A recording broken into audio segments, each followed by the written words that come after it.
Welcome to the Summit on Sustainability. I am so excited to be here today, and I'm also excited that you're all here eating lunch and you get to hear some of the great work that's happening and some of the exciting things around the region here. I hope you've enjoyed this morning's sessions. A lot of them were so great, so on topic, such diverse viewpoints, such great ideas. And this morning's keynote, I enjoyed it so much. I hope you did too, with Todd Brady from Intel and that panel giving us that optimistic spirit about sustainability. In the face of hard things, there's really good work being done, and I hope you feel that today. And there is more to come. So a little bit later in the program, Mitchell Silver is going to take the stage. If you haven't heard him before, I'm so delighted that he's here. You're going to hear Pachacuti speakers, and then we'll have even more. But before I go any further, I want to make sure that we're recognizing the exceptional individuals and partners that make today possible. We've said it again, but this event can't happen without the sponsors and support of these organizations you see before us. NOPEC is our lead sponsor, and so many others. This is such an important event, and for them to buy into it and support what we're doing today is a big deal. Let's give them a round of applause.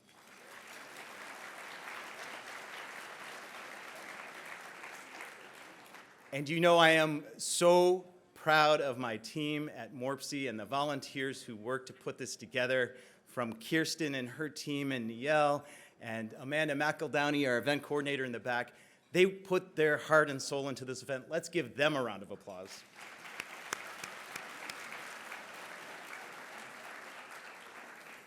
Okay, at MORPC, you know that we serve as Central Ohio's regional council, 85 local governments and partners around Central Ohio. We're the regional voice, we're a trusted convener, we think of ourselves as a catalyst too. We try to bring communities together in that whole map you see to collaborate on best practices and try to get ahead of our region's growth and work on things like sustainability and prosperity. And we rally around sustainability. Events like this, we think they can be a launch pad for conversations. We think they can spark new ideas and new partnerships. And this is especially important as our region's growing. And our region is feeling that continued impacted growth. You know, from Licking County to Lancaster to Grandview Heights and more, communities are having conversations about solving some of our most pressing needs related to sustainability, housing, transportation.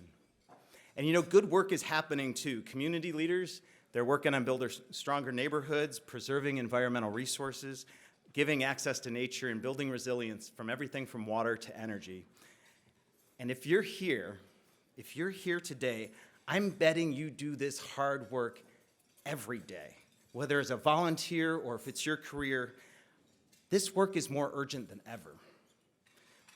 I want you to know that we see you. We see the work you're doing, and we're honored to team with you and support you and to highlight you as partners. I want you to know you're making a difference, and I want to thank you for all that you're doing. Let's give everybody a round of applause for the work that they're doing.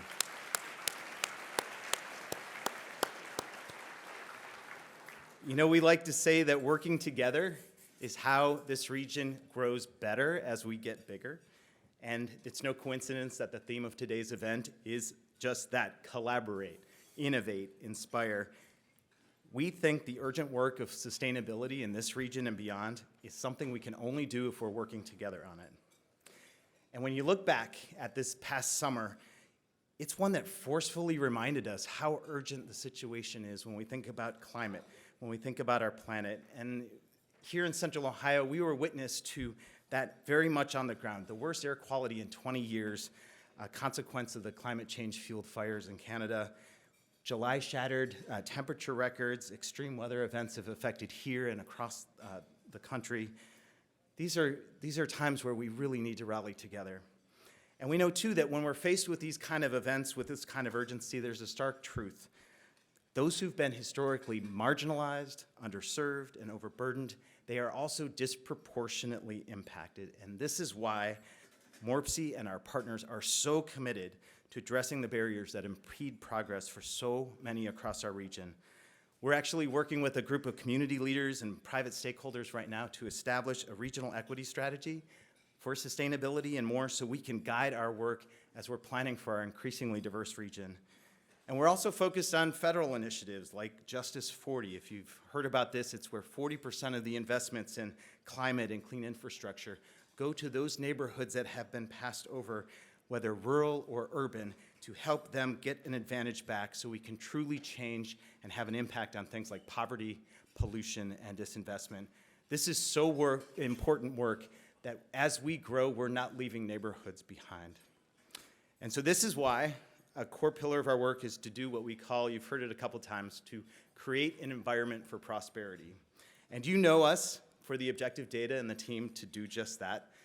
MORPC's got data tools that give snapshots of where and how to target investments, how we're growing, how that impacts sustainability. And you know that this is really important in that context of growth. Over the last decade, we added 250,000 people here in Central Ohio. Our region has momentum. We're attracting residents and businesses from all over the country and all over the world.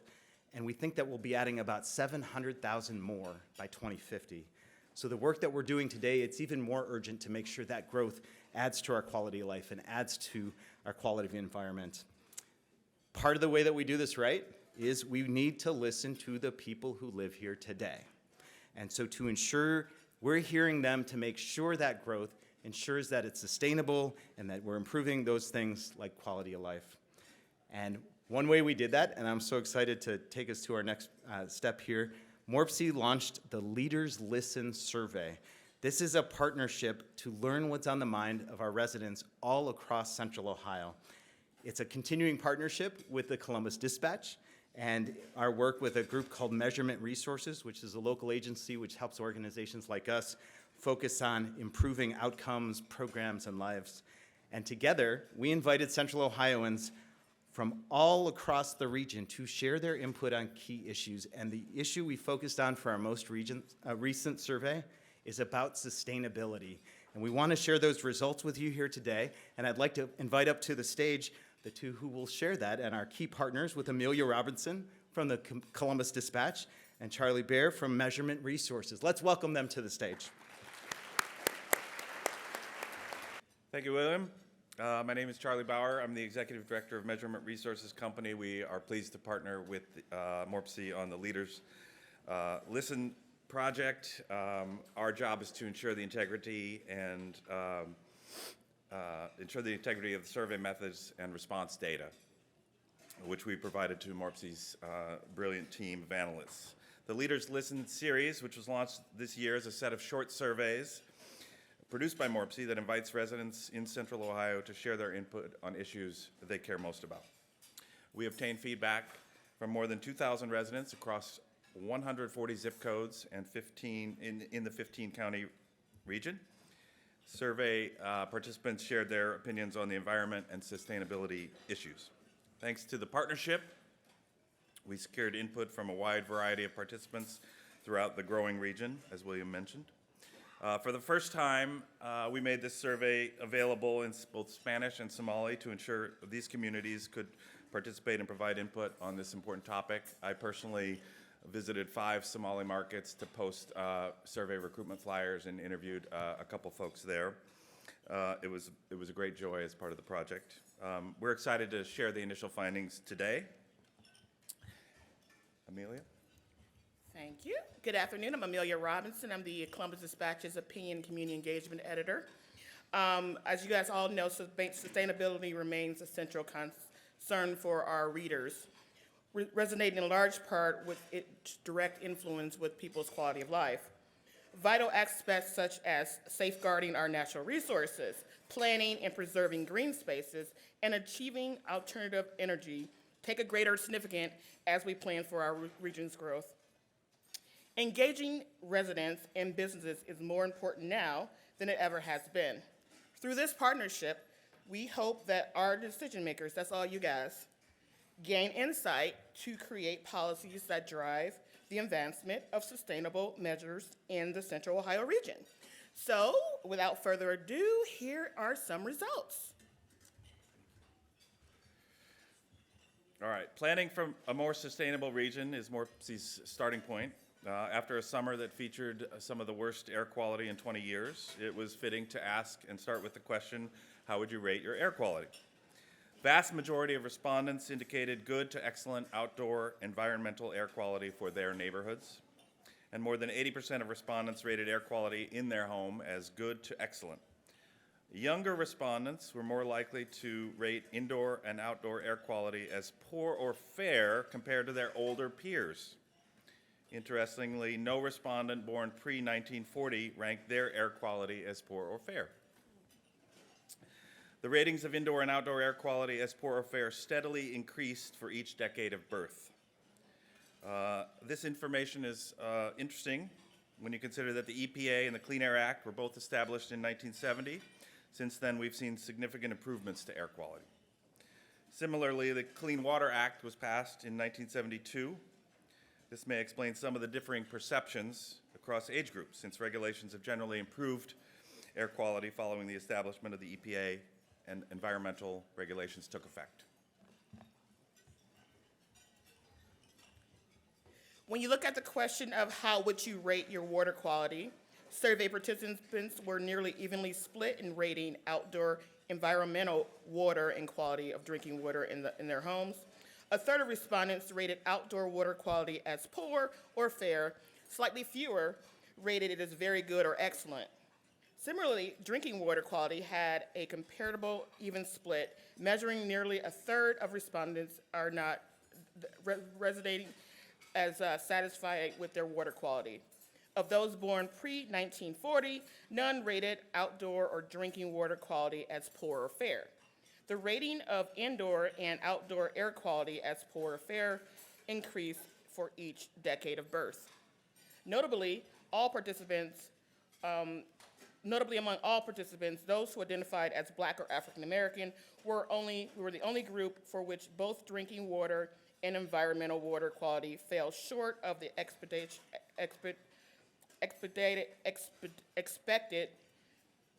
excellent water quality standard.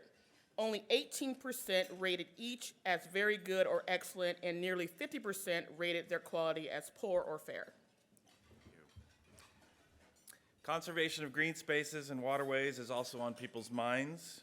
When asked which of the following investments would you like to see in the region, respondents were largely consistent across different demographic and political groups in supporting the conservation of green spaces and waterways as the highest priority. Responses were mixed in the middle as to how the region should prioritize new programs and policies aimed at improving air and water quality, waste reduction, and solar electricity generation. When asked how worried are you about climate change, 2/3 of Central Ohio survey participants indicated that they were moderately to extremely worried about climate change. There was a clear trend showing that among older respondents, they were more likely to be not at all or only somewhat worried about climate change than younger cohorts. Some murmuring in the room. The percentages of those who were very or extremely worried were noticeably consistent across racial groups and all other age groups. When asked, what is your position on building large-scale commercial solar energy project in your community?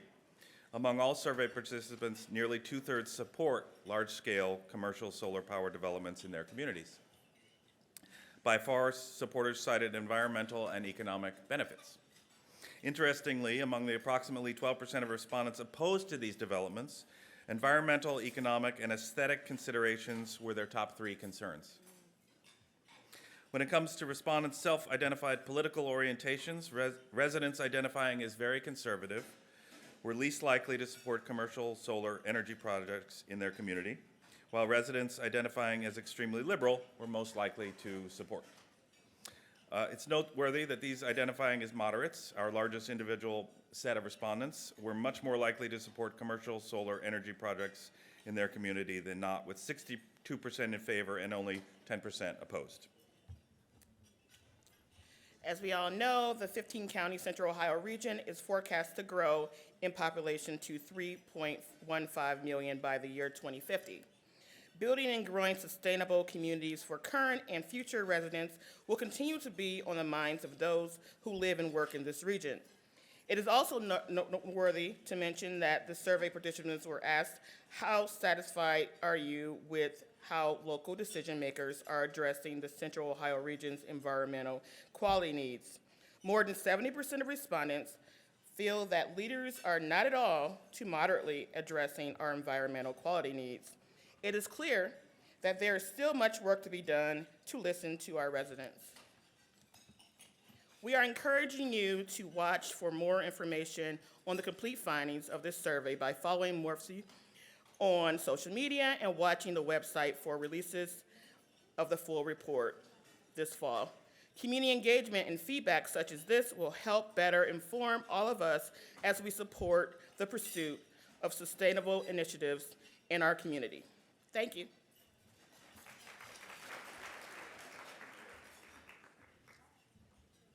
Thank you to Amelia and to Charlie. And wow, when you hear some of those statistics, the lack of confidence that we're doing enough in Central Ohio, that really stands out. When you think about how we're planning for the future, how the younger the demographic was, the more they have demands that we work on this. I think that really is so compelling when we think about the work that we're doing here today. So thanks again to our partnership with both of your organizations and everybody who filled out the survey.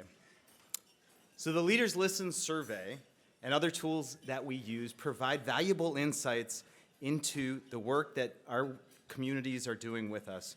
And we have something we call our strategic framework that guides those investments built on 4 pillars. And I want to go through them and then share a little bit of our sustainability work of our team today. So paying it forward, driving investment, building value for our communities who are members of MORPC, and creating an environment for prosperity because we know there's a link between the quality of our environment and the prosperity that we're all feeling. You see these values throughout our work in sustainability. We pay it forward, developing public service talent with internships. We've got partnerships and discounts with universities. We drive investment by connecting infrastructure investments to sustainability, to things like better air and water. And we're focused on tangible and bold solutions for Central Ohio that bring value to our communities. And at MORPC, our members work together with us to create an environment for prosperity. And I know you're seeing this in the sessions, but our local governments are leading by example. And I think a really great example of that is something we call our Regional Sustainability Agenda. This community-driven effort helps accommodate growth and balance social, environmental, and well-being goals all at the same time. And there's something we call Sustainable 2050. And I'm so proud of this effort. MORPC supports our members' sustainability efforts with things like direct assistance and collaboration and recognition. And this voluntary program in Central Ohio has 38 communities who have raised their hand and said, yes, we want to work with each other, we want to share examples, we want to tell the story of the work that we're doing. There's so much excitement by this group. They meet regularly to share ideas, to measure their impact, and it's also a pretty competitive bunch too. They're competing while collaborating at the same time.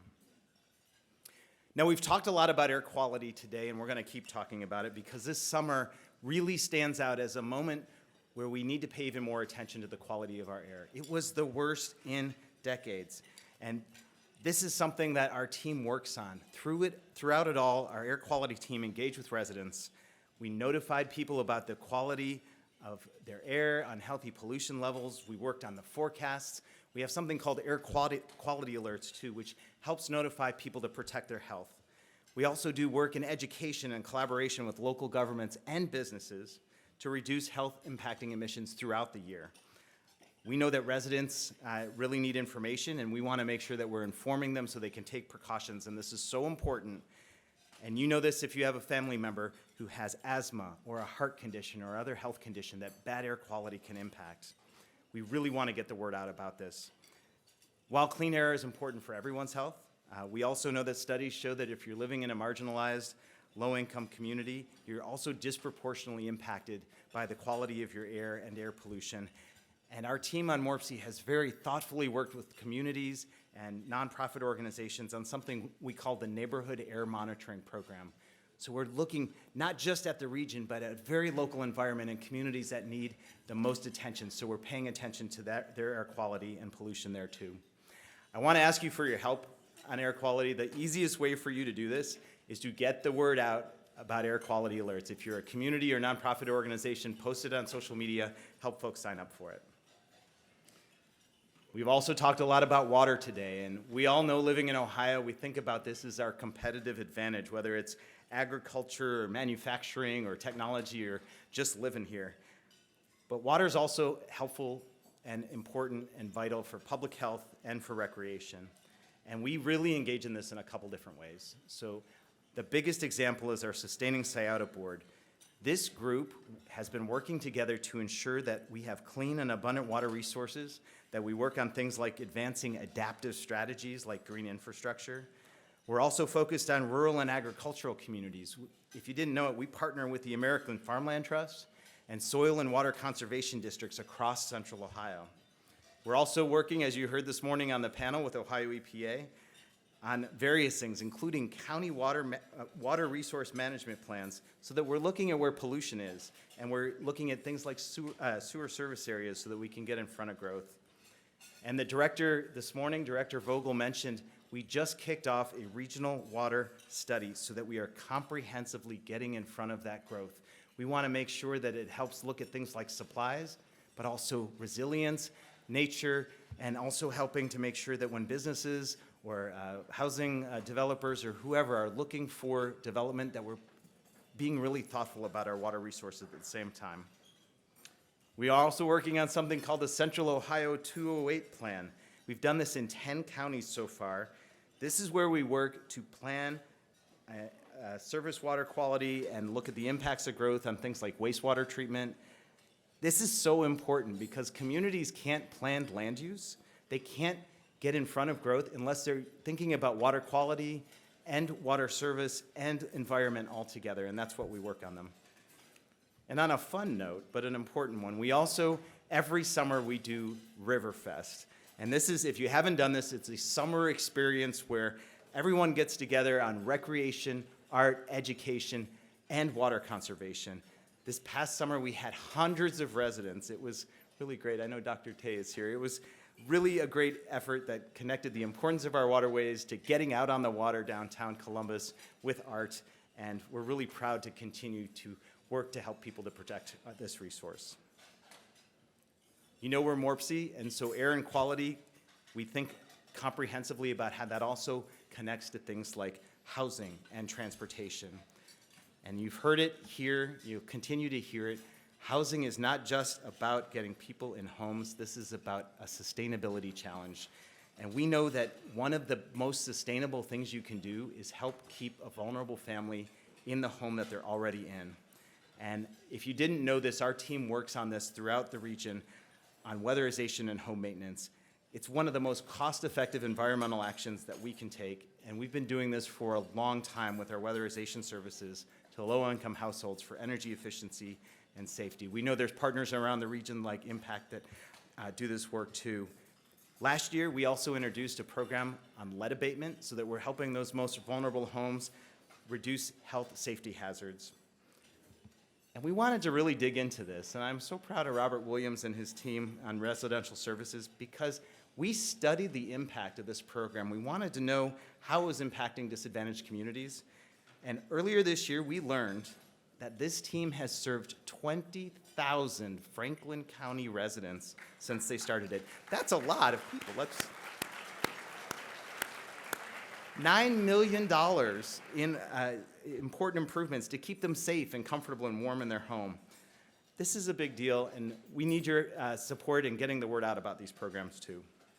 We also have a team working on energy, so programs like SolSmart, which helps local governments think about how solar market growth can connect to them. There's a program called the Columbus Area Residential Solar Co-op, where homeowners can work to combine their purchasing power so they can have more renewable energy and competitive pricing. And we're proud to be partners with Columbus and others on the Climate Pollution Reduction Grant. If you haven't heard about this, this is a region-wide effort so that we're mitigating greenhouse gas emissions and other harmful pollutants. We're doing for the first time a regional greenhouse gas inventory. We're looking at regional reduction measures and a benefits analysis for disadvantaged communities. If you're worried about climate, as we saw in that survey, this is work that's being done right now in this region to get in front of it. Connecting neighborhoods to water and air is done through trails and energy efficient transportation. We know that if you do this right, it impacts the quality of your health and the quality of your life. This is also an environmental justice issue. National statistics show that about 74% of marginalized communities are living in areas that don't have access to nature. Think about that. Where you live, if you don't have access to nature, think about how that impacts your health, whether it's mental or air quality or economic. We know that one of the ways to solve this, and we're working on it, is to add 500 miles of trails to our Central Ohio Greenways network so that we're connecting more neighborhoods and towns to that nature, to that quality of life. And this year, we're putting our money where our mouth is, and we were able to significantly fund more trails projects. In previous funding cycles, we used to fund about $4 million.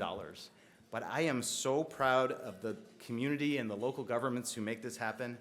This current cycle, we're funding not $4 million, but $60 million in standalone bike, pedestrian, and trail projects.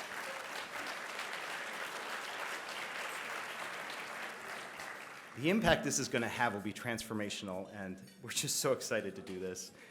We've also worked with partners like Experience Columbus on something called the Outdoor Trails Pass. This is so cool because it encourages people to check out the region's trails, and it's easily available. I encourage you to log into it. We also work with our partners, you'll see on the screen, on something called Celebrate Trails Day. And why is this a big deal here? Because for the second year in a row, we had the largest Trail Day celebration in the country. There is enthusiasm here, and we appreciate the groups there who work to help make that possible. We've also been working with 4 rural communities and trail partners on something called a Trail Town framework. And if you don't know what a Trail Town is, that's where it connects community development and economic development and trails and nature together. And this year we're building on that effort by connecting in urban and suburban trail towns too. And you know that when we're working on our greenways here in Central Ohio, they're connected to our activity around waterways. And we have this program called the Central Ohio Blueways program. This is where local partners are coming together with a shared vision of how you can have responsible recreation and environmental stewardship along our region's waterways. It's so important that as we're using them and giving access, that we're thinking about environment and nature at the same time. We also are working on reducing harmful emissions and using new sources of energy for transportation. And MORPSE's leading a regional effort on an application known as More EVs.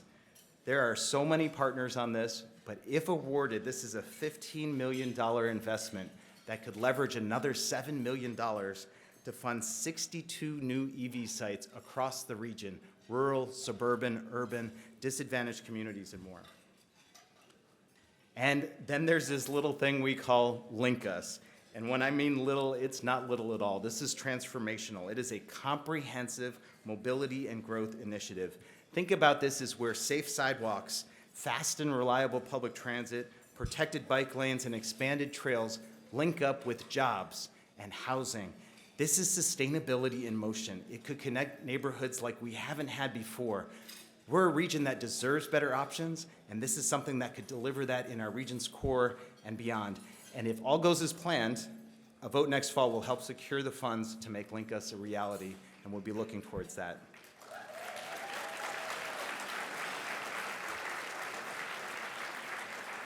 It's been too long and a region is too big. We actually need more access to transit, better services. And another example of that, and it's the last one, is this incredible opportunity we have to reconnect Columbus and rural Ohio to the nation's passenger rail network.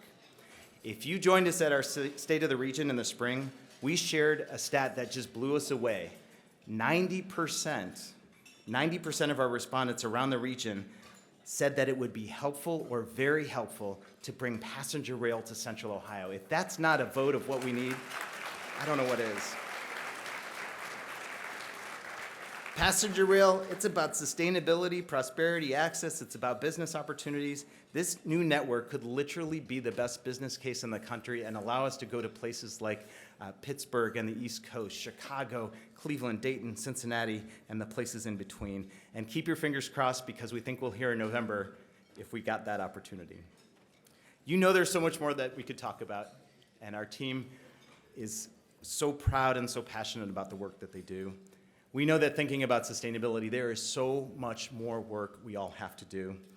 As we're growing, we're going to have to work together. We're going to have to work together to make it more sustainable and make it a better place to call home. We need to focus our sustainability efforts on everything from access to nature, but to unwavering commitments to prosperity for every neighborhood in Central Ohio. And I want to tell you, as you're at this conference, as you're working with us throughout the year, I want you to think of us as a resource and a partner.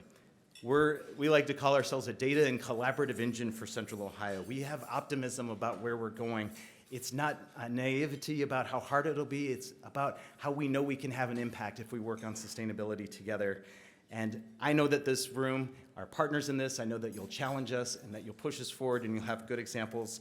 And today's gathering is just an example of the energy behind this and how we all think that we really can make the region better as we get bigger. And I'm just so excited to be here today.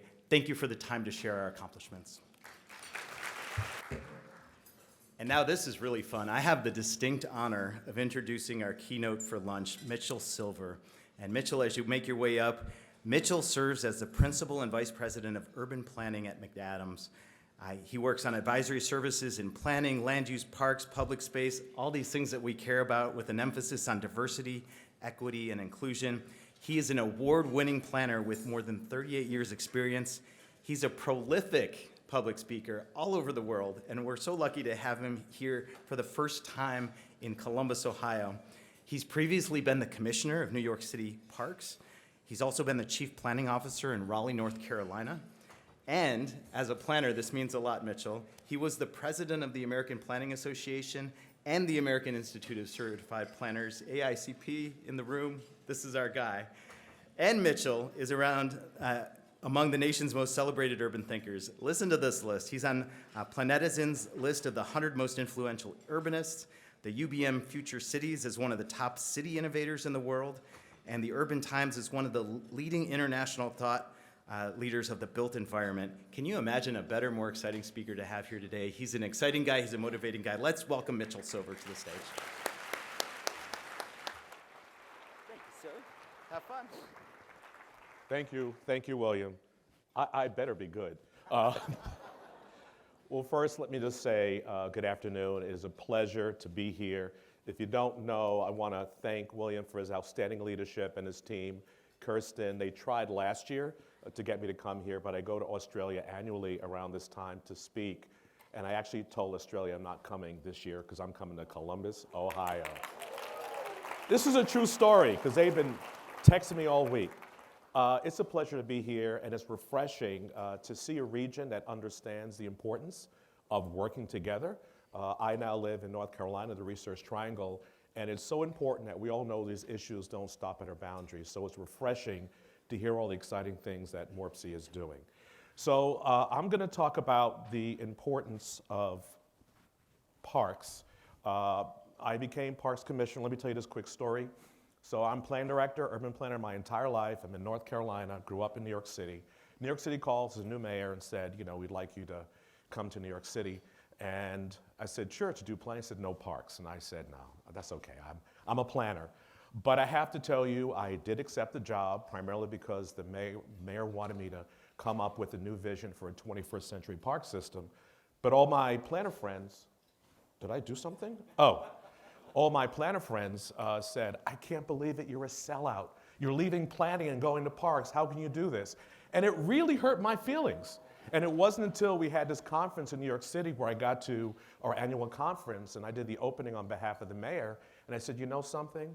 What I've learned as being Parks Commissioner is people literally hug you for opening up a park. In my 38 years as urban planner, no one ever hugged me for creating a comprehensive plan. So if you want a hug, open up a park or a trailway. So I want to share with you when I took the job, a planner all my life, never ran a park system, and I was blown away by the enormity of the New York City park system. You know, in New York, it's a very dense city, so parks are your front yard, your backyard, the social gathering places. And I realized 30,000 acres of parkland, 10 of which are in natural areas. Over 1,900 parks, 14 miles of beaches, 155 miles of coast, It was amazing, and don't get jealous, but my annual budget, operating budget, was $600 million, and the capital budget was $1.2 billion per year. So as a planner, I'm excited, finally I have money I don't have to beg for, and we can just build. But I realized as I approached this, and the mayor wanted me to talk about what is a 21st century city, I realized, yes, it's about the environment, but more importantly, it was about people. And how do we start to re-envision it, to marry those two, to have a more resilient, a more equitable and resilient park system? And so that was my challenge. Now I have to tell you, one of the things I had to do, and I told my staff, you know, we're not police, we're not fire, we're parks. So we had to rebrand our department, the Department of Fun, Health, and Happiness. Every city, town, and village. Do you all have a Department of Fun? Raise your hands. Oh, you got to get one. Oh, I see a couple of hands up. So it was amazing that during those 7.5 years completed 850 capital projects, prioritized diversity, equity, inclusion, and access, but we elevated parkland as essential infrastructure. People viewed parks as these nice amenities, and we want to make sure to be intentional as we face these challenges in the 21st century. So we use the system and assets to advance sustainability. And we use the parkland to combat the threats of climate change. And our purpose, as a department, our purpose was to be those guardians, protectors, and healers of both people and land. So that was our mission to the department, of not just cutting grass and pruning trees. In this age of the threats of climate change, it was much more. So I want to take you a step back to kind of tell you the evolution of parks, because it wasn't always what it is today. And each generation responds to the circumstances of its time. If you go back to the mid-19th century, we had parks and gardens. If you go to Europe, that's what they call it, parks and gardens. You just stroll through. You didn't sit or recreate. You just walked through, observed the gardens, and you moved along. And then in the late 19th century, early 20th century, this is Bethesda Terrace in Central Park, we now had a profession that started to shape the land for people to go to, because we're urbanizing.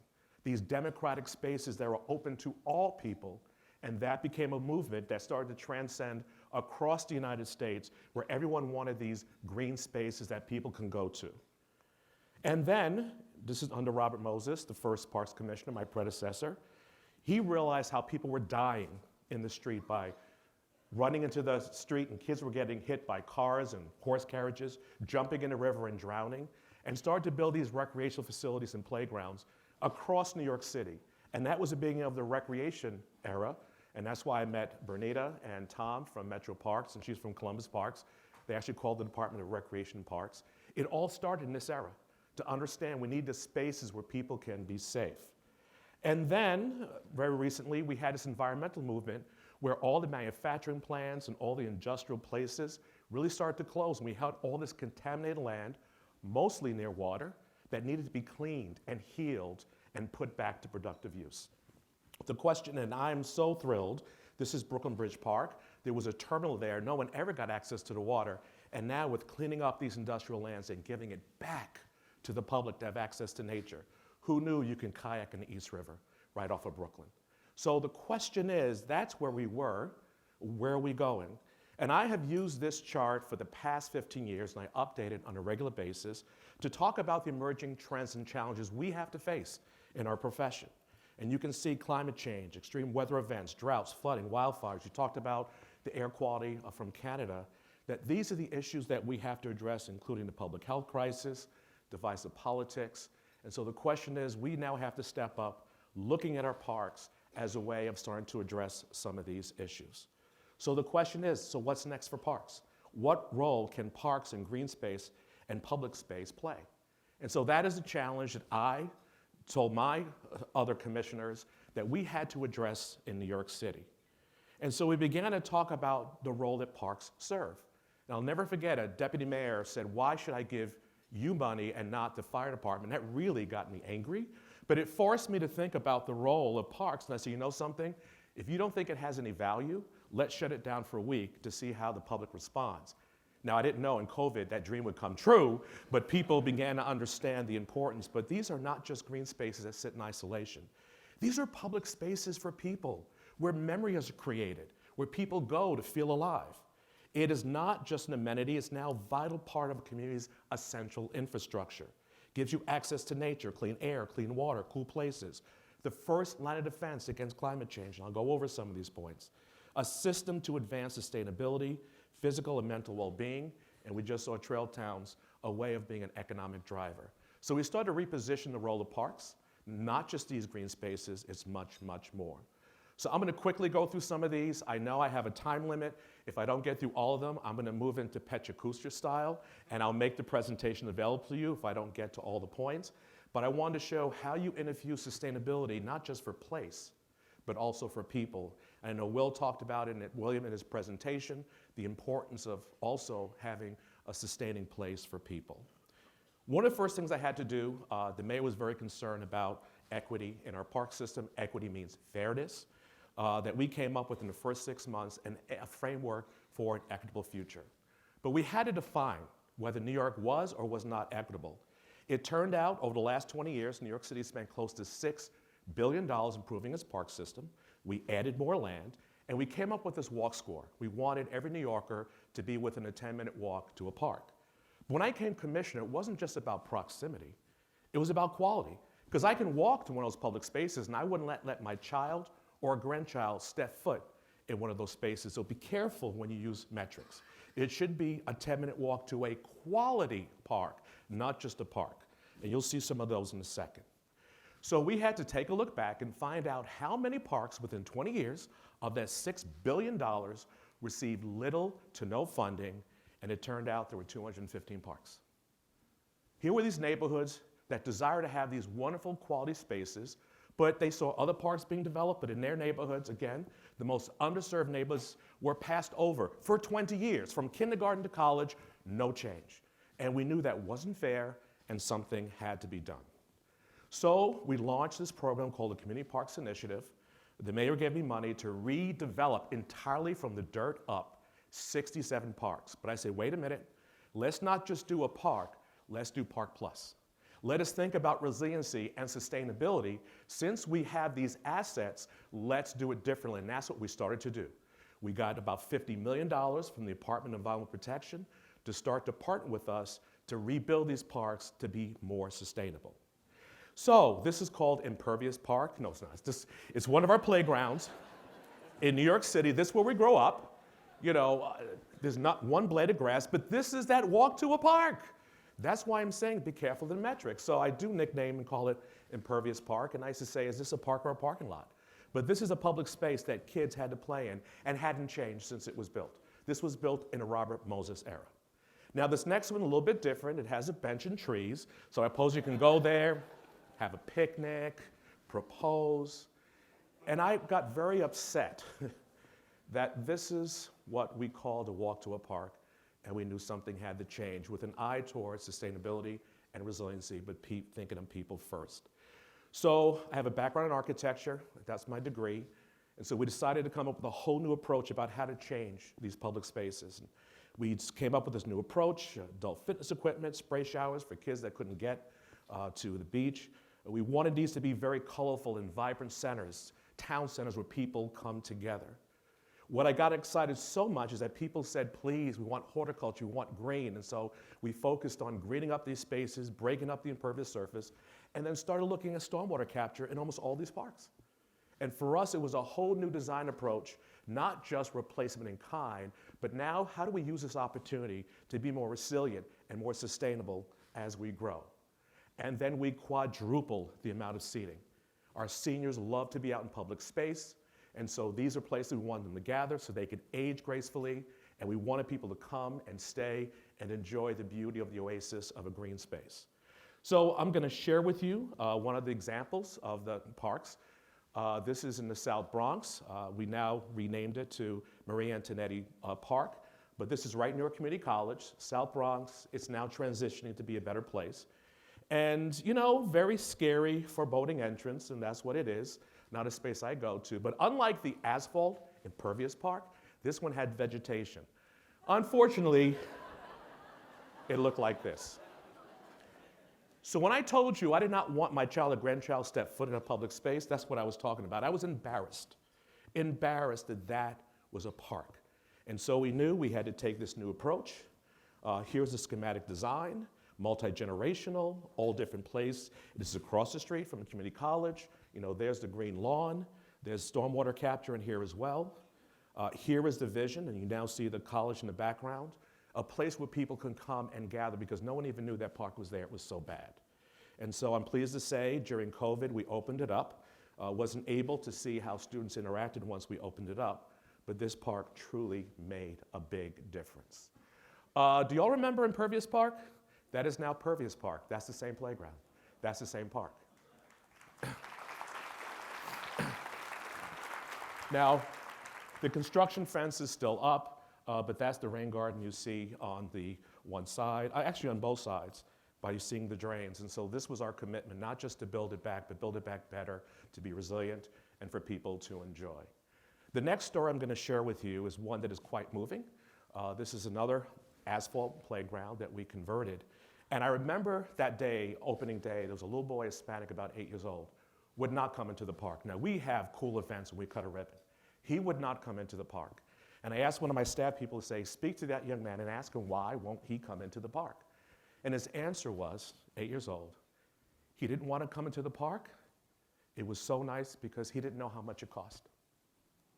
He thought he had to pay because there's the park and there's a little boy running around the track. He thought it wasn't for him. He had to pay because everything that he knew was impervious asphalt. And now the children in that community, there's another rain garden, their lives are going to be changed because now they can have a space they can call their own, to connect, to have memories, to get healthy, to be in a more quality environment. By fusing sustainability for people and place, we were able to do work like that. So in the end, I had the slide from Australia. Anyway, it's about 45 acres, but 62 of the 67 parks were completed, transformed about 40 acres of land.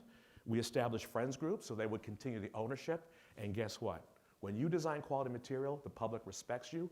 Zero vandalism in all those public spaces. And now usership increased by 50%. Okay.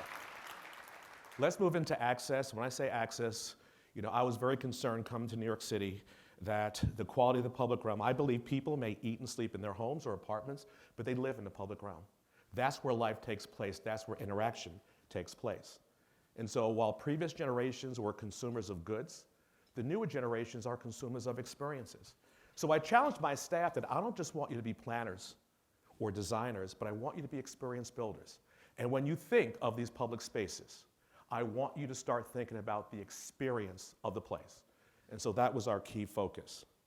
We realized, this started by my predecessor, Jeanette Sadiq Khan, this was underperforming asphalt, and she was able to just rethink what was just a traffic island that now became a lively space. Didn't have to purchase anything, just had to reimagine that public space, and now it's been changed. So we went a step further and looked at parks represented 14% of New York City, streets and sidewalks 26%. 40% of New York City was in the public realm, but we gave most of it to cars and parking. And we said, no, that's going to change. And so we decided to come up with this new program of have a seamless unit in New York. I recommended it back in 24, and they finally initiated. They hired their chief of the public realm to now work across agencies to look at their public realm as one unified asset and not divided up by various departments. So I'm very pleased the mayor was able to do that. And I started getting upset because in our charter, it says that the Parks Department has jurisdiction of the sidewalk. And Umstead said it should not be called the sidewalk, it should be called the outer park. And so right now that's a bioswale. It's now the outer park and not quote unquote the sidewalk. And then New York City was fencing gate happy. There's a little dog just trying to sniff some grass. The person has to walk 5 minutes just to get into an open space. What is up with these fences? New York was fence happy. And as I went around the city as commissioner saying, what is up with the fences? And I said, I thought the Parks Department thought the trees were going to run away at night. So they put a fence around it to, And I remember when we made this proposal to create a more seamless public realm and take down the fences, all the old timers that grew up in New York said, you can't take down the fences, it'll make the city less safe. Really, can you see what's happening halfway down the block? You couldn't. And so we had to communicate this message of providing more access, visual and physical access to green space. Lower or take the fences down. That gave birth to a program called Parks Without Borders. It was a pilot program because people were very leery about taking down fences. And so we started as a pilot, and it was very simple. It was looking at the edges, the entrances, and adjacent park spaces, and how to make them all unified. We owned the land. We didn't have to purchase it. We just had to reimagine the land that we had. The goal was to look at entrances, take down the fences, to give people more connection to nature. I remember during COVID, as I watched people walk from Fifth Avenue to Central Park, it's like they were in this green oasis. You felt the anxiety just dripping off of their bodies. That's what we wanted to do, make it more visually and physically appealing. In terms of these fences, if it's the outer sidewalk, we want to have more furniture. If you're senior, you want to sit. You have a child, you want to sit. If you're disabled, you want to sit. Parks closed, sidewalks never closed, and we were able to lower the fence. The police loved it because now they had better sight lines. Women and seniors in particular can now see inside the park versus having this barrier. And it was very simple. We just made the sidewalk the outer park. We redid the park, we redid the sidewalk, all in one, because it was the outer park. So I'm going to share an example in Traverse Park. This is in Queens. Example where we took a playground, a schoolyard, and a street, and we merged them together to create about a 3-acre park. Once again, there's another impervious park, tall fence, granite block, dog again, not sniffing any grass. And I want you to take note of where those trees are located, because this is really a great example of how you can look within and have this understanding of resiliency and sustainability and thriving communities and merge them all together. Basically, this is what the vision was. It was to start to pull the experience of the park out to the sidewalk. You see the trees? They're now a tree well. And because parks are outdoor living rooms, we wanted to make sure they were for conversations that people can enjoy. I have to tell you that this was actually built. This was during COVID when the park was closed. And there it is, a whole new experience by reimagining the land that you have, the assets that you have, of focusing on sustainability, resiliency, but also people. And so this park is so successful, they now want to close the entire street and make it a linear park. This is on 34th Street in Jackson Heights. I now want to transition to inclusion, and I heard a lot about the importance of engaging those that have been marginalized or ignored over the years. This actually is when I went to Akron, Summit Lake, Metro Park, where I started introducing these listening sessions to hear the stories, because it was getting very contentious, but I wanted people to understand, you're not hearing about the issue today, you're hearing about 30 years of pain. And it came to the forefront in this dialogue. To me, inclusion is about all people. It's avoid designing exclusive parks, but I want to be able for someone to say, I feel welcome here, I belong here. Now, when I was commissioner, because I have this DEI lens, I literally saw signs in a public park that said you couldn't loiter. Now, folks, let me explain something for a second. Loitering means to stand or wait around idly by without an apparent purpose. Newsflash, that's what you do in a park. But it could be criminalized and racialized, and it was. And it became a problem in New York City. If there were a group of 5 or 10 teenagers of color, call the police, they're loitering. Everyone should be welcome in our parks. And so in 2017, I'm so pleased that through the Criminal Justice Reform Act, we removed loitering as a rule in our public parks. But wait, we went further. During COVID, we launched a project called the Yes Loitering Project. And we wanted to engage teens because the unhoused and teens are the most targeted populations in our public space. We wanted to communicate, if parks are for all, teenagers, you're included. We had this project to understand and investigate how teens can be welcome in our public spaces. Critically, critically important. Oh, please tell me, Columbus region, you don't have this sign in your park.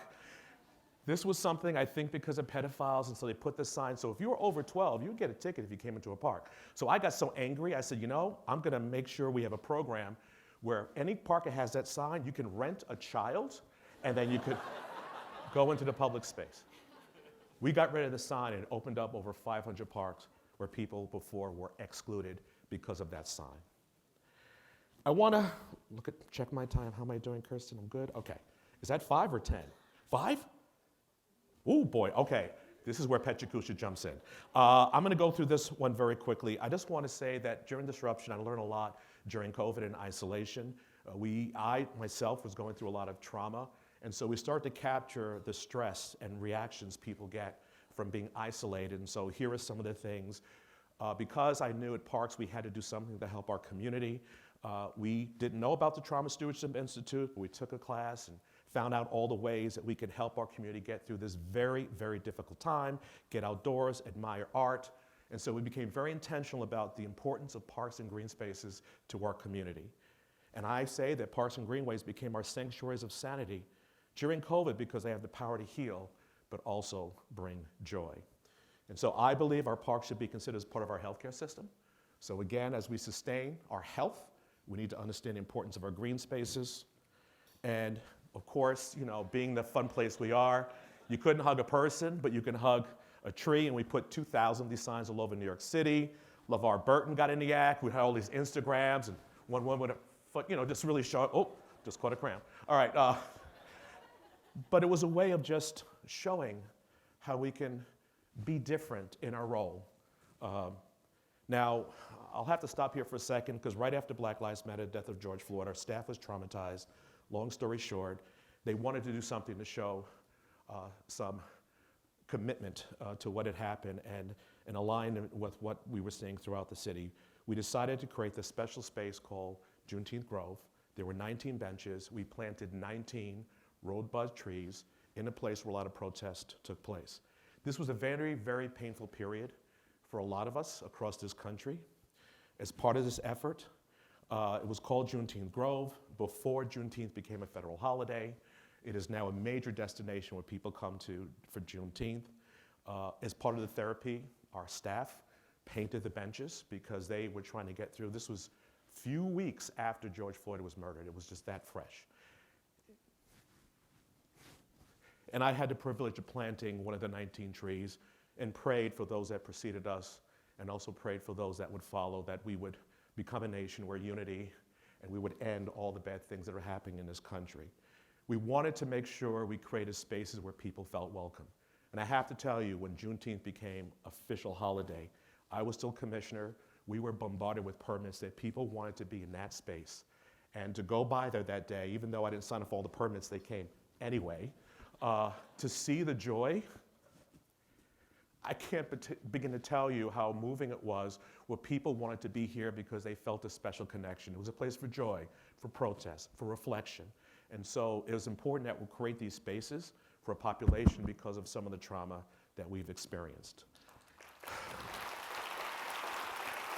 All right. 2 minutes? Okay, Petra Kucha. Resilient sustainability. This is going to be fast, but y'all all are in, you know, you've drank the Kool-Aid, you're in the choir, you know it all. So basically, we started, again, going beyond just sustainability. EVs, our equipment, our tools went from gas power to electric. Green roofs, the largest one in New York City, is in our facilities location. Permeable pavements, subsurface retention, bioswales. It just became part of our DNA. As I mentioned, we had a lot of coastline in New York City, 155 miles with parks. We said, you know something? We're going to reimagine how we use our parks to protect us. Superstorm Sandy, devastating New York City, close to $1 billion worth of damage. Well over 70 people died. We wanted to take something very seriously. Came up with One New York, our way of doing our coastal defense.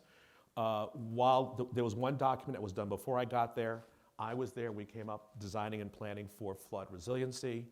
The approach simply was, there were 3 approaches: natural-based, hardscape, and then integrated flood protection, and we started to implement it.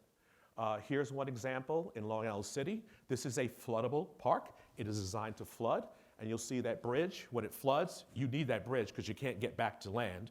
And so this was in Hunters Point South. There it is again. All these are water-tolerant material, and so that is more of the floodable park. That is more natural-based. This is under construction right now. If you go to New York City, people hate me for this because we had to remove every single tree in the park. It got flooded, but this was one of the areas in Lower East Side where water did come in. And so all these trees were destroyed by salt. Those that remained are in poor health. And so the vision right now is to elevate the entire park 8 to 10 feet so that now the park edge is where the flood protection is. It'll now protect this neighborhood. But I have to tell you, doing these projects, even though you're doing the right thing, you're going to be hated because we had to cut down over 200 trees to make this happen. Why are you destroying a park to make a park? Because we're saving lives. And for that was very important. And there's, you see the other edges is now under construction. I can't drive by there because I remember all the trees that were there. It is very painful, but I know that we're saving lives. I was going to end with trees. I think you all know the importance of trees. We had a Million Tree campaign. Bette Miller was our partner. We planted 1 million trees 2 years ahead of schedule. Here are the tree benefits. I will give this presentation to Kirsten to get to you if you want it. A lot of good information. We focus on planting for equity. All these trees and streets that did not have proper canopy, particularly in poor neighborhoods, we focused on planting equity. Approximately 68% of planted trees were located in areas that were at a level of poverty or at least over 20%. And then finally, being New York, we also had cool neighborhoods. You know, this was our way of cooling down, painting roofs white, planting more trees is our way of, a tree is such a powerful tool that you can use to help cool your city. So I'll close by saying that we are experiencing significant disruptions and emerging challenges. Parks are not just nice amenities, as I said, but it's a vital part of the community's essential infrastructure and a system to advance sustainability.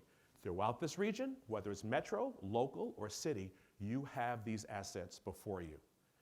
Climate change is the most significant threat of our generation.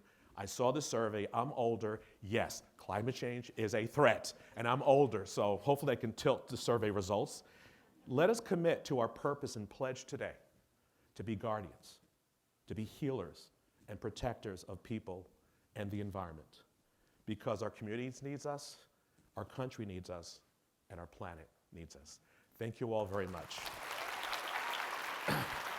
Silver, holy cow.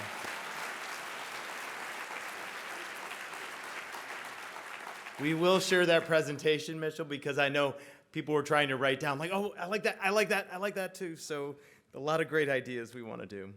Well, without further ado, I want to move to our next section, which is a little bit of a tradition here at the Summit on Sustainability, Pecha Kucha. And so we're going to introduce our Pecha Kucha speakers, and if you don't know what this is, it's a speaking format that allows for good conversation and ideas and storytelling with a couple rules. 20 slides, and each slide is only up for 20 seconds, and they move whether the speaker's ready or not. So let's applaud them every time for their bravery and for their willingness to do this. It's fast-paced, it's inspiring, and it is so exhilarating as a way to finish our lunch today. And so let's get started. I'm very excited to introduce our first Pecha Kucha speaker, the always passionate, persistent, and positive Mary Mertz. So let's welcome Mary Mertz to the stage.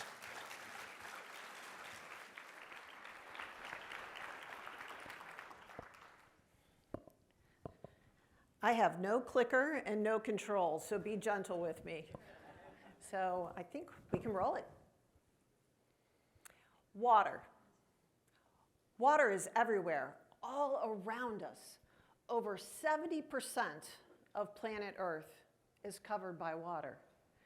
But as Coleridge reminds us in the rhyme of the Ancient Mariner, water, water everywhere, nor any drop to drink. And what that translates into is only about 1% of the Earth's water is drinkable. And drink it we must, right? So half of our bodies are made up of water. We need water every day, clean water. We need it for our physical health. We need to have access to water. But we also need it for our mental health, for that boating, swimming, fishing, and frankly, just to gaze at the water as the sun is going down, to hear that crash of the waves. We need it for our mental health too.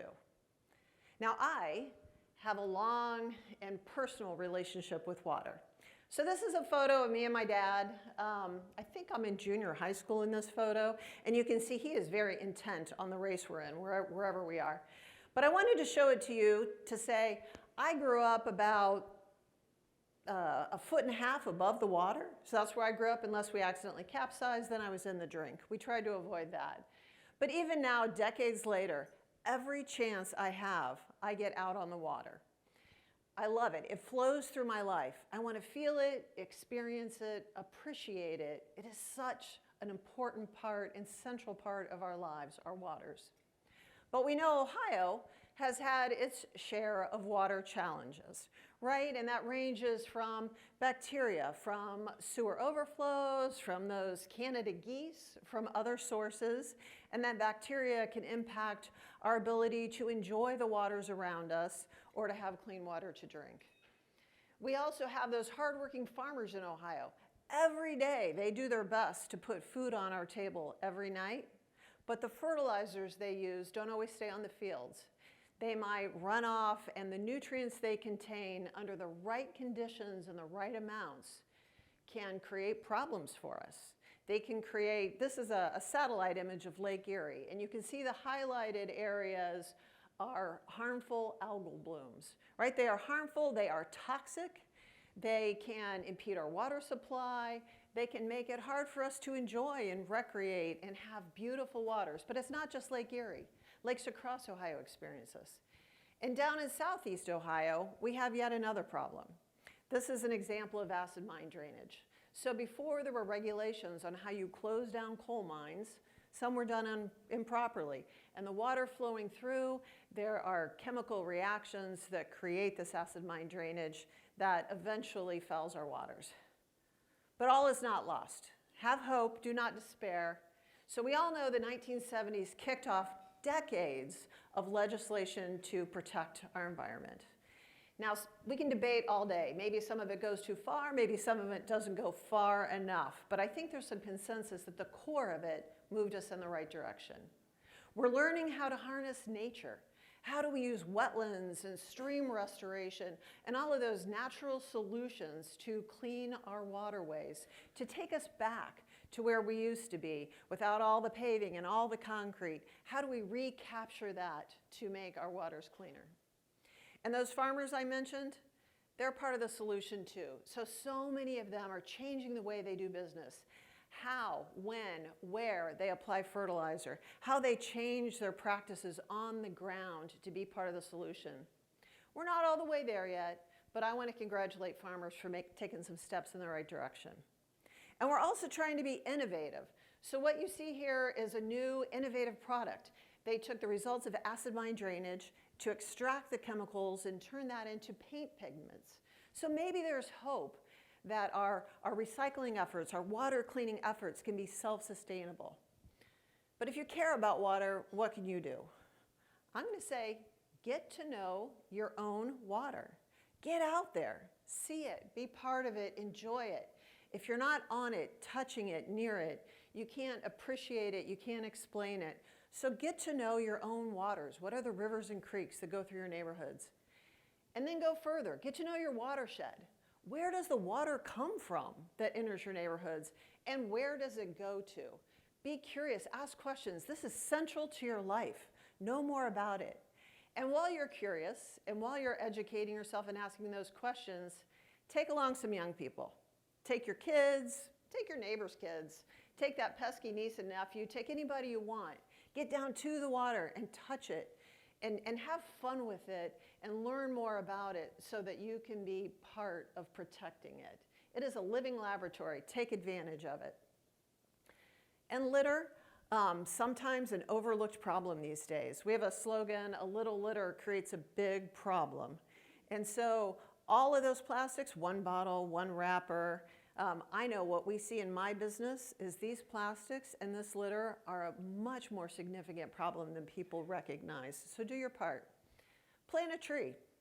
So these two tiny Girl Scouts are planting this seedling, and I think this day we were along the shores of the Little Darby.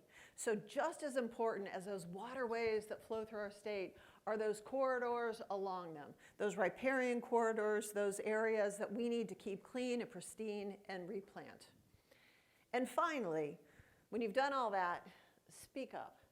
Find your voice, join the conversation, join the dialogue. I love this quote, speak your mind even though your voice shakes. It's a Roosevelt quote, Eleanor Roosevelt, somebody I greatly admire who appreciated people and the environment. And finally, when all that's done, my favorite thing is to sit back, look out at the water, and be thankful for the nourishment and the beauty it brings to my life every single day. Thank you. please welcome to the stage Brandy Whetstone, determined, dog-loving, sustainability nerd. All right. Action. So I'm really honored to be sharing my journey with 600 of my closest friends today. So that's how I have to think about it. I'm from Bryan, Ohio. I showed a map here because a lot of people ask me where it is. And it's in the northwest corner in a rural area. And my favorite thing during the holidays is when they light up the courthouse square. It's also the land of toys and candy. My grandparents worked at Ohio Art. They made Etch-a-Sketches, and Spangler Candies, they're making their infamous Dum Dum Pops. And I'm thinking it might be why my favorite movie is Willy Wonka and the Chocolate Factory. In Bryan, relatively small town, so we spent a lot of time outdoors, and I got around on my Huffy Sweet Thunder bike. I was really proud of it. And we didn't have screen time. It was Saturday morning cartoons, watching Smurfs or Super Friends. And my brothers and I like to play in an open field at the end of the street by the railroad tracks and play some kickball. My dad really did a lot with me outdoors. We went camping and fishing. Our favorite spot was Independence Dam State Park. I learned about the great blue heron there. And I also ate fish out of the Maumee River, which I regret, but Director Mertz has assured me that the river is much cleaner. My dad didn't have a lot of money, but he did leave me with an appreciation of nature, even the unappreciated critters in our backyards. He went back to school. He wanted to be a park ranger, and the local newspaper featured his class. You can see there. So I'm proud of him for pursuing this. And when I went to college, I was trying to figure out what the heck I wanted to do. It took me a while, but of course I was interested in nature, ecology, and the interconnectedness with humans, and also the role of policy. So it didn't dawn on me right away until sometime later that I could major in environmental policy. So I made that decision. I started getting active on campus with environmental groups, organizing Earth Day events, which I'm still doing now. And I almost regretted telling my stepdad that decision. His favorite joke was to say, "I threw trash out of the window today so that you would still have a job in the future." In my GIS course, we learned about the connection between industry and the locations of low-income marginalized communities. And this was over 20 years ago, I'll say. And unfortunately, we still see these same patterns today locally and across the country. But there are people behind these maps with lives and families. And when I learned this, I wanted to use that awareness. I started working for a group called Ohio Citizen Action in Toledo. A lot of work we did was with local communities impacted by unhealthy pollution, and we helped to elevate their voice. We did community organizing. This really made it real for me. We were going door to door near an oil refinery, and the air was so thick with fumes. I was really close to this, and it was hard to even talk to people without coughing. People were handing cough drops out at the door. This is something people had to live with. I learned years later that this facility had been emitting millions of pounds of toxins each year, among other things, and the community elevated their voice with the help of this organization. And they got good results. They committed to millions of dollars in pollution prevention improvements. So it was really a win for that community. But I want to emphasize that the same communities that are affected by these environmental hazards are also at higher risk for climate change impacts and the health issues. And climate change is a threat multiplier. It affects everyone, but especially those with the fewest resources who can't respond because of that. And you don't have to be next to a facility to experience unhealthy air pollution. You've already heard about the climate-fueled and experienced climate-fueled wildfires here in central Ohio. It's likely to continue into the future, and it's really important because people with health issues are at risk. And then there's our food. Climate change impacts our food security, and that makes me really hangry. Not only does it affect crop production, it leads to billions in economic losses when there's extreme weather events. And a lot of our favorite foods and drinks are affected, like coffee. And I don't know about you, I can't imagine my life without coffee, and you wouldn't want to mess with me. But coffee is affected by higher temperatures. And luckily, we do have farmers that are adapting to these changes, although there are still some challenges. In addition, water is critical, just like clean air and food. Climate change affects our water resources in a big way, as we're expecting more extreme wet and dry periods moving forward. And those can have an impact on the availability and the quality of our water. So this might seem a little bit overwhelming. I've covered a lot really fast. I have so much to talk about, but it can be easy to bury your head in the sand, but now's not the time for that, and I think this group knows that. And we also know we've made remarkable progress through the years. Director Mertz talked about environmental legislation that's really made a difference, along with sustained movements. I want you to look at your spheres of influence, whether you're a consumer, a citizen, a parent, or a public servant, because within each of those spheres, we have the opportunity to inspire others and to advocate for change. We also have the opportunity to create policies and solutions. And it can be a lot of hard work, and for those who have been in this in the long haul, it can feel like the weight of the world is on your shoulders. But if you look around the room, you're seeing all of your friends cheering you on in this work. And I think that that's really something to say about, the impressive group we have here in Central Ohio. But I want to end on this quote. We must remember that one determined person can make a difference, and that a small group of determined people can change the course of history. And I really believe that everyone here in this room working together toward a common purpose can change the course of history. So thank you. Please welcome to the stage Angela Mitchell, collaborative, resilient, persuasive, and Ivory Levert, thoughtful, compassionate, visionary.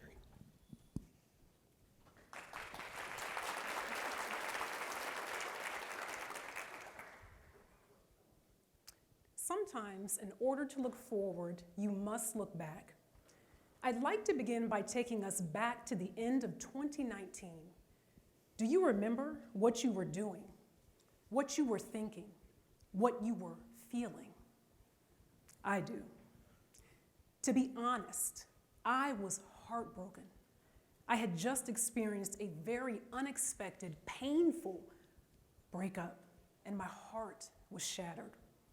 All I wanted to do was start over, begin again, turn the page on a new year. I'm sure many of you were also eagerly anticipating the new year. Perhaps you were spending time with loved ones and friends, reflecting, creating New Year resolutions, making vision boards for all of the things that you wanted to achieve in 2020. But nothing could have prepared us for what was about to unfold. As news of COVID-19 spread across our radios and smartphones and televisions, so did our feelings of uncertainty, doubt, grief, depression. But I would argue the most common feeling we all felt was fear. Now, we found different ways to cope.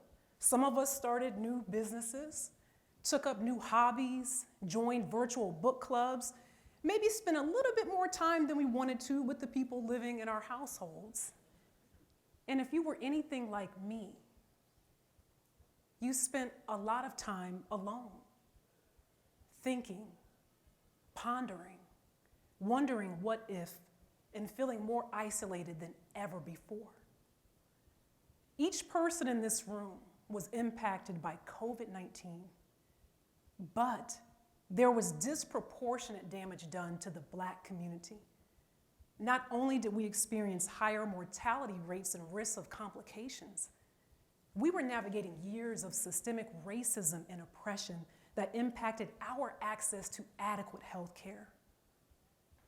On top of COVID-19, our fear was amplified by the murders of George Floyd, Breonna Taylor, and Ahmaud Arbery. COVID-19, coupled with all of the social unrest that was unleashing across the country, created a collective yearning for safety, connection, and community. And since many indoor spaces were closed during that time, we found solace in the only way that we could, gathering together in the outdoors. So during the summer of 2020, as a certified yoga and wellness guide, I began teaching yoga outdoors in the park, and Angie was finding restoration through long walks in nature. As we began to experience our own sense of refuge and healing, we wanted to be intentional about bringing other Black women along with us on the journey. So, in October of 2020, we launched a 6-week donation-based series in which we gathered women for 2-hour nature experiences that were uniquely themed to meet the unique perspectives and backgrounds of Black women. These experiences included reflective dialogue, nature education, gentle yoga, meditation, and hiking. The influence of these experiences inspired us to become an official 501c3 organization, expand our offerings, and grow our team. Our hearts continue to be full as we hear the impact of these experiences on Black women today. Now, although there is this perception societally that Black people, and especially Black women, don't do the outdoors, we know that that cannot be further from the truth. Black people don't do the outdoors or anything really in places where they don't feel welcomed, seen, or appreciated. Due to the history of enslavement, many Black folks still don't feel safe in nature experiences to this day. This can especially be true in many rural areas where symbolic flags of hate can still be found proudly displayed in windows and in front yards. The history of racism has also created an access issue. Many Black folks did not grow up in communities where green spaces were easily accessible due to issues like redlining and so much more. Our goal with Black Women in Nature is to not only undo this harmful messaging, it is about helping more Black women take up space in the outdoors and reconnect to our ancestral lineage in which we were connected to the land through a sense of reciprocity, of both giving and receiving. While we have reached over 1,000 Black women locally and abroad, we know that our work as co-founders is not done. We have big dreams and visions of what Black Women in Nature will become, and we know that we will continue to do our part. But what can you do after hearing our story today?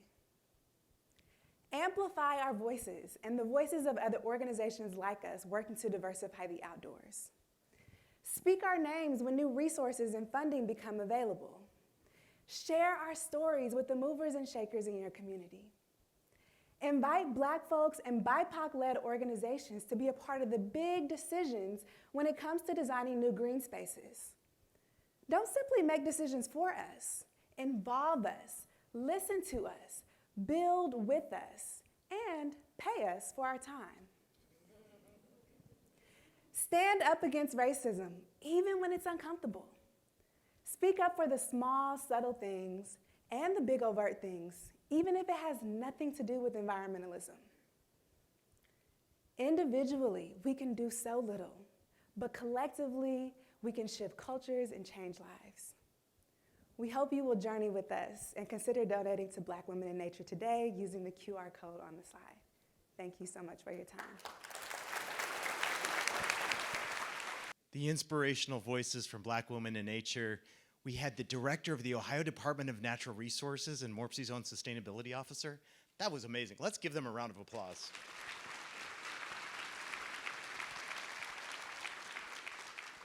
The ideas, the inspiration, the challenges that you heard today, I hope that you're taking that with you. I hope that it's motivating to you. This summit is not done, though. We have a number of breakout sessions after this. We've got time for you to network and share those ideas and ask questions. Let's make sure that you make the most out of the day.